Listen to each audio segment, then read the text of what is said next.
भौतिक विज्ञान 12th class का अध्याय 4 पाठ का नाम है विद्युत धारिता।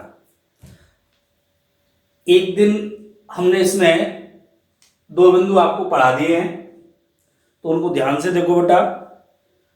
विद्युत धारिता पढ़ने से पूर्व एक टॉपिक पढ़ना था हमें, परावैद्युत माध्यम। परावैद्युत माध्यम ये आप पढ़ चुके हैं इससे पहले वाले वीडियो में। यानी सामान्य भाषा में कुचालक पदार्थ ही परावैद्युत माध्यम है। तो कुचालक और परावैद्युत में क्या अंतर था, मैंने उस दिन आपको बताया था। परिभाषा वही है, वे पदार्थ जिनमें धारा का चालन नहीं होता है, अर्थात मुक्त इलेक्ट्रॉन नहीं पाए जाते हैं, वो तो कुचालक। और परावैद्युत की शर्त एक और जुड़ जाती है उसमें। परावैद्युत कब कहलाएंगे वो, कि वो बाह्य विद्युत क्षेत्र की उपस्थिति में विद्युत प्रभाव उत्पन्न करते हैं।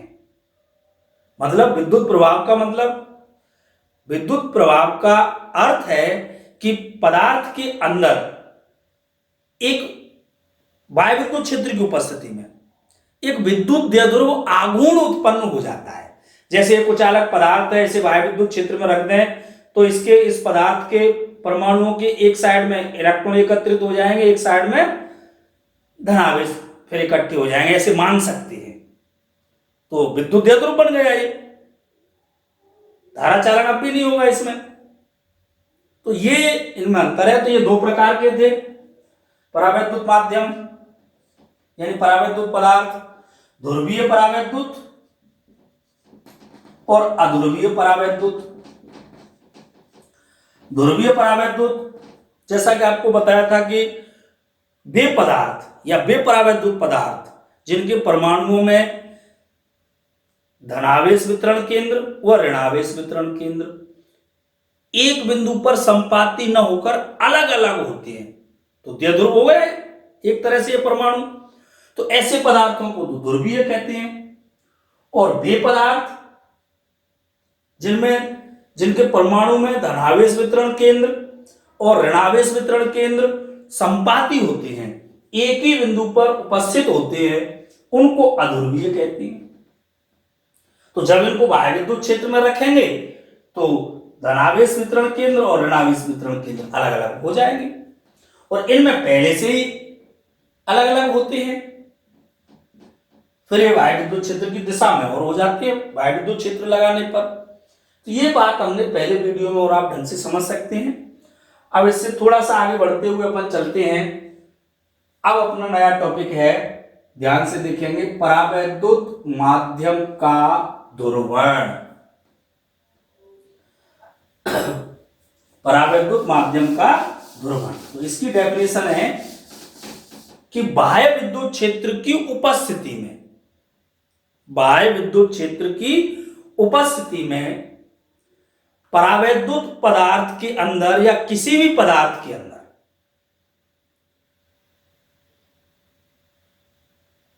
अंदर विद्युत द्विध्रुव आघूर्ण प्रेरित यानी उत्पन्न होने की घटना को परावैद्युत पदार्थ का ध्रुवण कहते हैं। तो क्या परिभाषा बनी, ये डेफिनेशन ध्यान में रखनी है आपको। बाह्य विद्युत क्षेत्र की उपस्थिति में पदार्थ के अंदर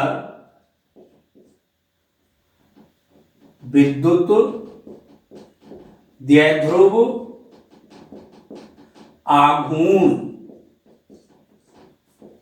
प्रेरित का उत्पन्न होना, प्रेरित होने की घटना को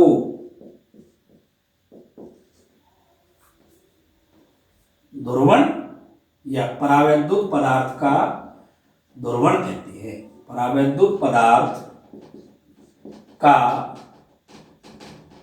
ध्रुवण कहते हैं।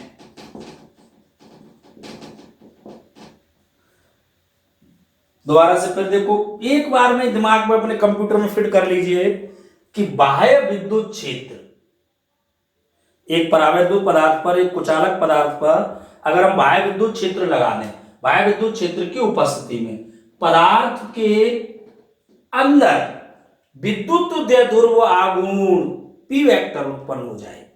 विद्युत द्विध्रुव आघूर्ण प्रेरित होने की घटना को परावैद्युत पदार्थ का ध्रुवण कहते हैं। अब इसमें एक स्पेशली पदार्थ और आते हैं, रेखिक या रेखीय समदेशिक परावैद्युत पदार्थ। इसकी भी एक छोटी सी डेफिनेशन है, आपकी बुक में भी दे रखी होगी कि अगर परावैद्युत पदार्थ बाह्य विद्युत क्षेत्र की उपस्थिति में परावैद्युत पदार्थ के अंदर जो विद्युत द्विध्रुव आघूर्ण उत्पन्न हो रहा है उसकी दिशा बाह्य विद्युत क्षेत्र की दिशा में हो तो वो आपका कहलाता है रेखिक समदेशिक परावैद्युत पदार्थ। और ऐसे पदार्थों में विद्युत द्विध्रुव आघूर्ण का मान बाह्य विद्युत क्षेत्र के समानुपाती होता है। ठीक है, तो चाहो तो उस डेफिनेशन को भी लिख सकते हैं। पांचवी परिभाषा, रेखीय समदेशिक परावैद्युत पदार्थ।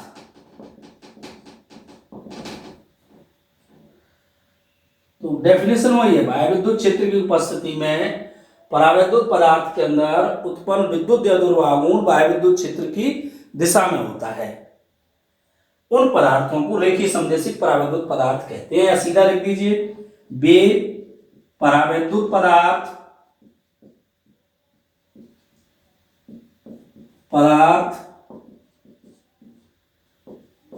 जिनके अंदर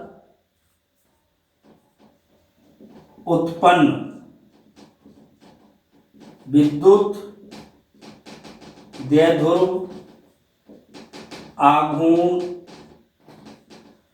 बाह्य विद्युत क्षेत्र की दिशा में होता है, उन्हें रेखीय समदेशिक परावैद्युत पदार्थ कहते हैं। इसी क्रम में एक और परिभाषा बेटा,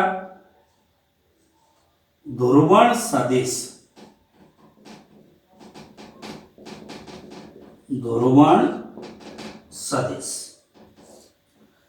बात इसी पर आ रही है। विद्युत द्विध्रुव आघूर्ण कहां उत्पन्न हो रहा है? बाह्य विद्युत क्षेत्र की उपस्थिति में कुचालक पदार्थ के अंदर, परावैद्युत पदार्थ के अंदर। तो विद्युत द्विध्रुव आघूर्ण उस पदार्थ के इकाई आयतन में कितना उत्पन्न होता है उसे अपन ध्रुवण सदिश कहते हैं। तो अपन क्या कहेंगे? परावैद्युत पदार्थ के एकांक आयतन में उत्पन्न विद्युत द्विध्रुव आघूर्ण को परावैद्युत पदार्थ का ध्रुवण सदिश कहते हैं या केवल ध्रुवण सदिश कहते हैं। क्या हुई परिभाषा?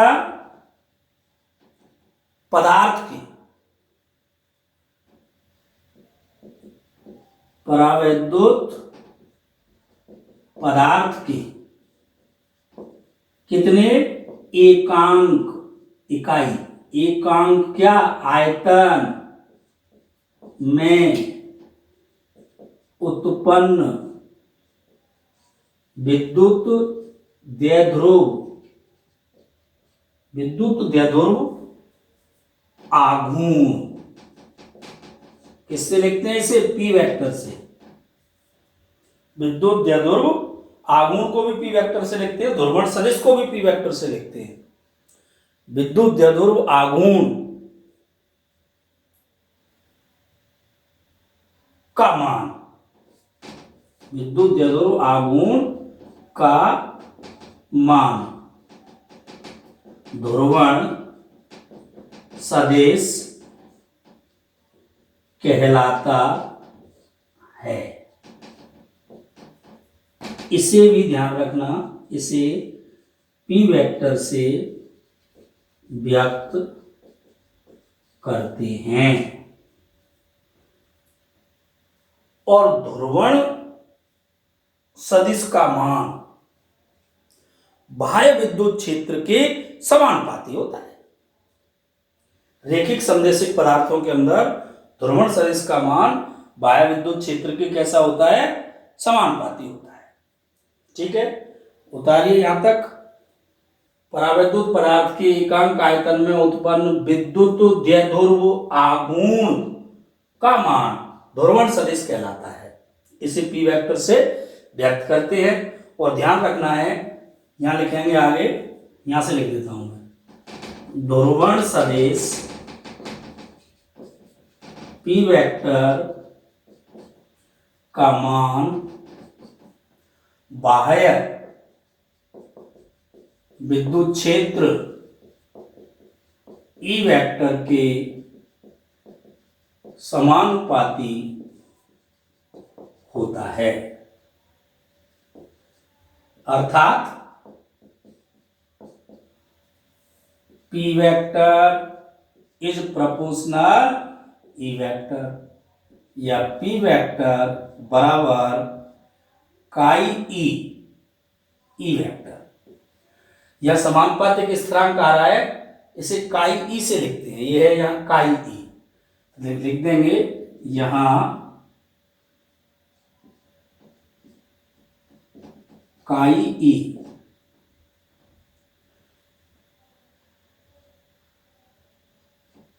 समानुपातिक स्थिरांक है,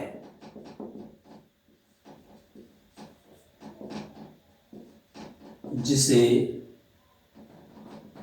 ध्रुवण प्रवृत्ति कहते हैं। नोट करो इसे, अब मैं मिटाऊंगा।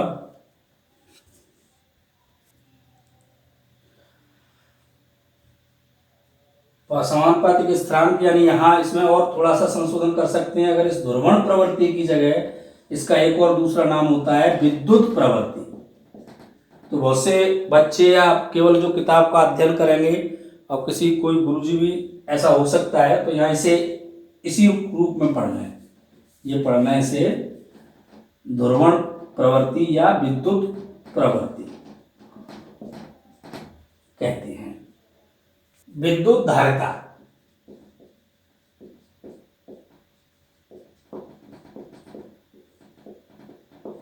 विद्युत धारिता का मूल कॉन्सेप्ट आज आपको समझना है। इसे समझने के लिए मैं थोड़ा सा आपका समय ले रहा हूं।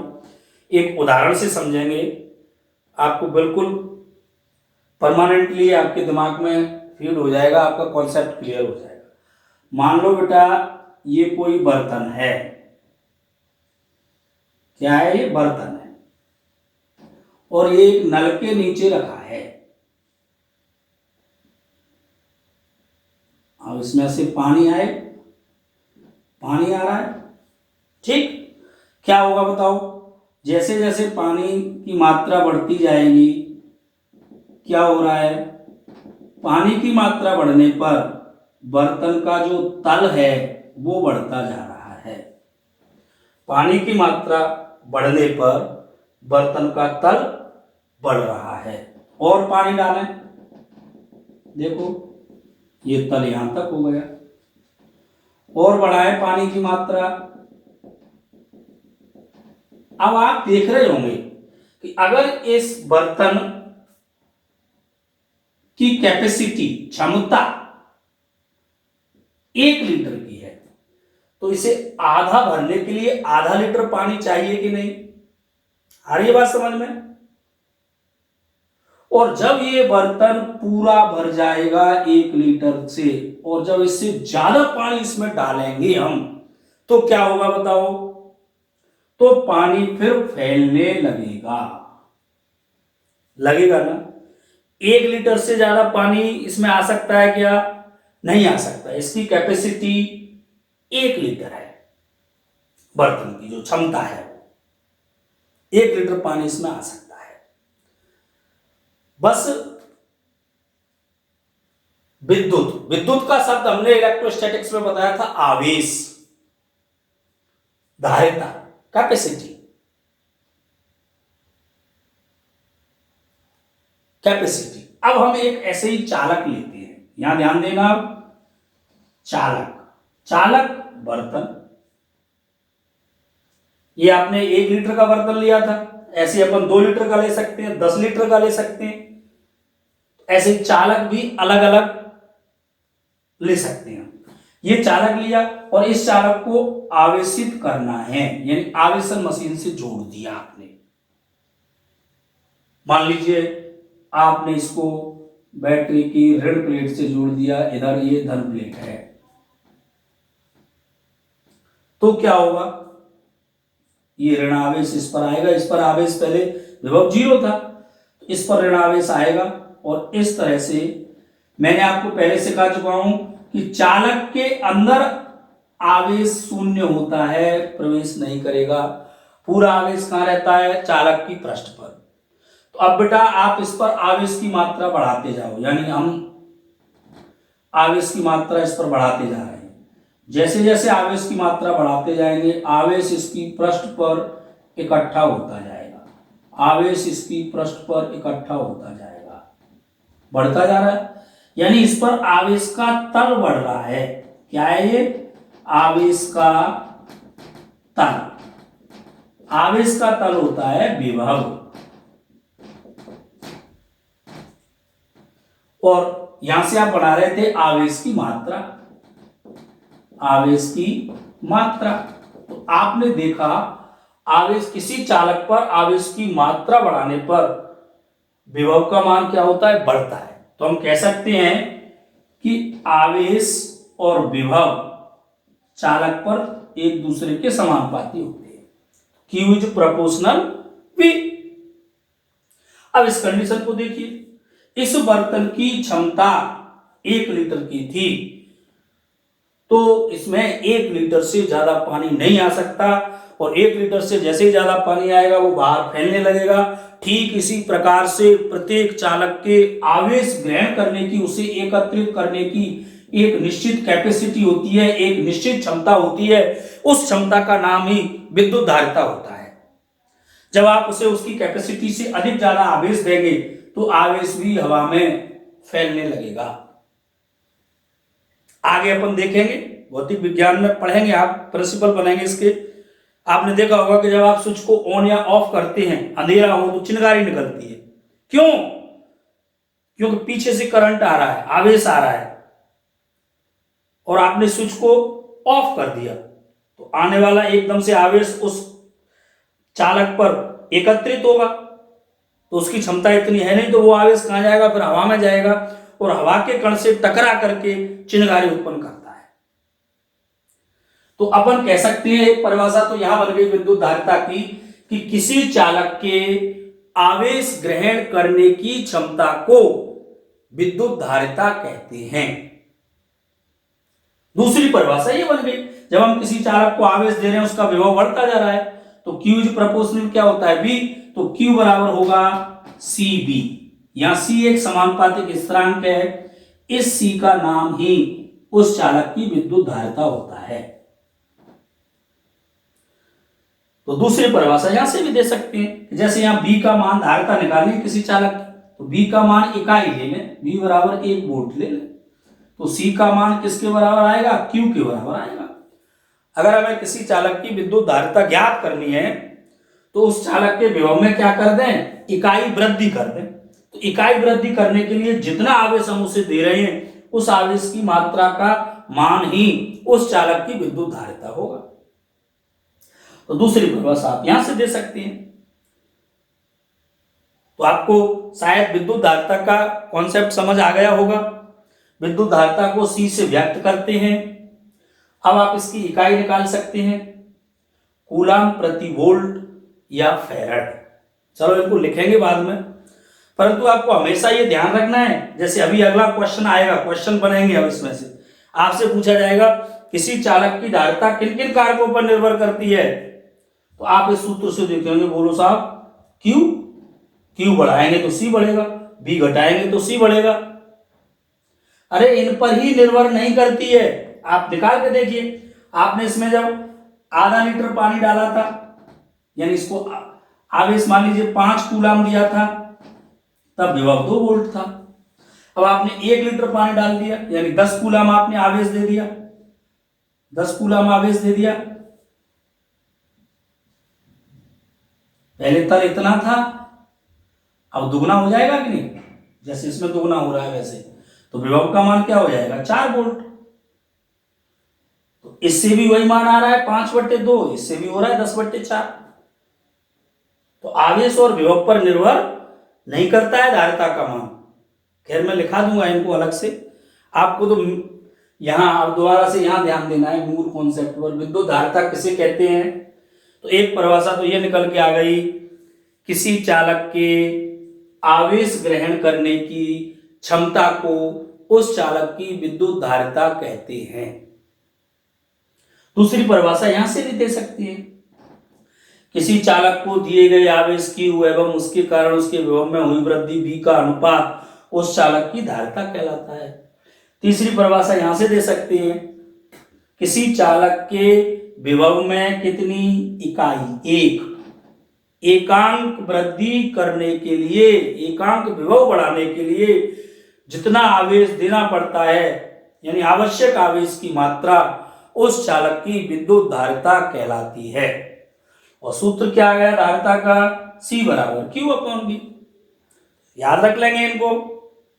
चलो अब मैं लिखता हूं परिभाषा। मुख्य परिभाषा तो ये हो गई, किसी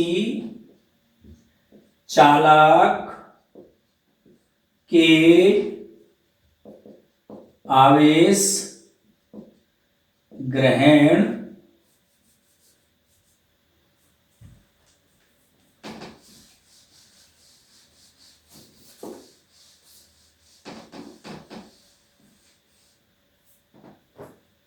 किसी चालक के आवेश ग्रहण करने की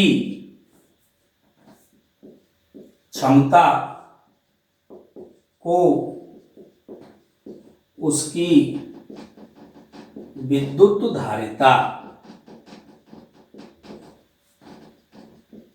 कहते हैं। इसे C से व्यक्त करते हैं।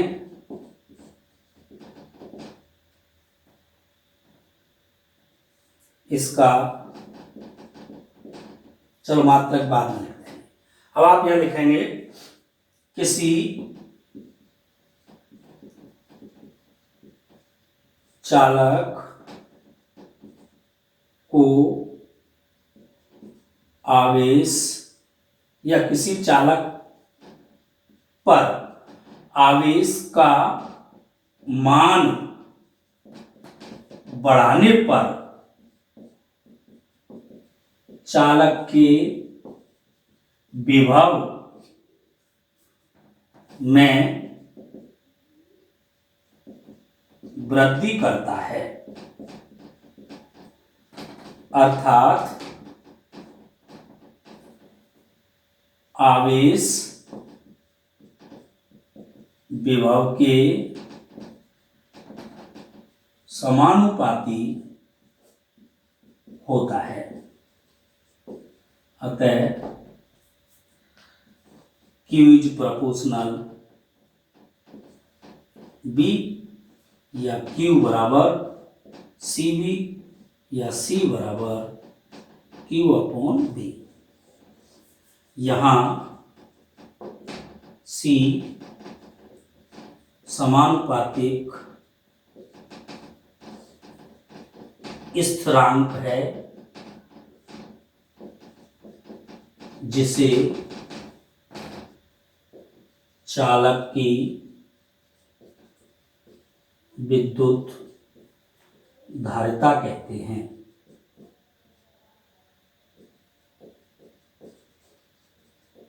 ठीक, यानी आवेश विभव के समानुपाती होता है, तो इसे गणितीय रूप में कैसे लिखेंगे, Q is proportional B। Proportional को हटाएंगे तो यहां समानुपातिक स्थिरांक C आ गया, तो सूत्र बन गया आपका Q बराबर CV। रख लो दिमाग में, रीड कर लो, या C बराबर Q अपॉन V। तो यहां से एक और परिभाषा दे दो आप, एक परिभाषा और दे दीजिए। अतः दूसरी परिभाषा लिख रहा हूं मैं, किसी चालक के विभव में एकांक वृद्धि करने के लिए आवश्यक आवेश की मात्रा को विद्युत धारिता कहते हैं।